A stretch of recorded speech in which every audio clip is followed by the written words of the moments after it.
Miss Jade Cargill. She has been making her rounds as the current reigning women's champion. She was actually on one of the podcasts called Open Thoughts, and she shared what she would like to do in WWE before dipping into Hollywood. She goes on to say, I love what I'm doing right now. I really want to lay a foundation. I look at people who had came in before me, like The Rock or John Cena, who just finished his old final tour this past year. I really want to lay the foundation before I dip off into that lane. I can do both. If WWE lets me, I can do both, but I really want to lay a thick foundation here that can't be duplicated so I can always come back and help the next generation like John Cena did or The Rock has done. But if the opportunity presents itself, I doubt WWE would say no. I would love to. I think that I would absolutely love it. I think that my job prepares me for situations like this and those types of scenes.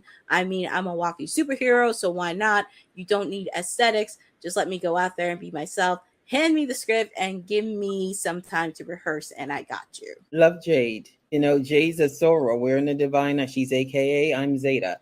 I mean, I'm going to support her. She does things in the community. She's got the look. She is a star, barring she doesn't get injured. I see her going all the way to the top and being a legend. Absolutely. It'll be interesting to see what happens, and I'll save my prediction for Friday. But I'm rooting for Jade always for a host of reasons. You can't get mad with that. And then the question becomes is what does she believe is the foundation and what do we believe is the foundation? Because she mentioned seeing The Rock, but like The Miz went out and did that. And The Miz, he has a former champion, but he was never in the same conversation as those guys. So you don't really have to wait until you win 10 titles or you have to do a certain amount of years. You can make it happen, which is actually a better opportunity for Jade. I guess the question is like, what would she consider a foundation? Is it a time with the title? Is it being on both brands? Is it doing a certain number of Make-A-Wish so she knows she has a crossover appeal? That's the thing I'm more interested in figuring out for her.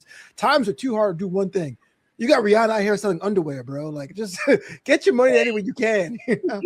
Billionaire behind that too now. Yeah, respect. I always like to make sure I support all women of color in every sex festival that I can. But whoever's in booking, you got to help. You got to do something with her title reign. Nothing against her. So if she does retain, I don't know who's in charge of SmackDown right now, but you have to do well with her booking. I've watched her since when she was in AEW. Like, she definitely has a presence. She definitely did the TBS champion justice, being the inaugural TBS champion, and also having the AKAs come out during one of her entrances when she was in AEW. Yes. I'm just curious on like what she wants to do. What does Jade Cargill want to do?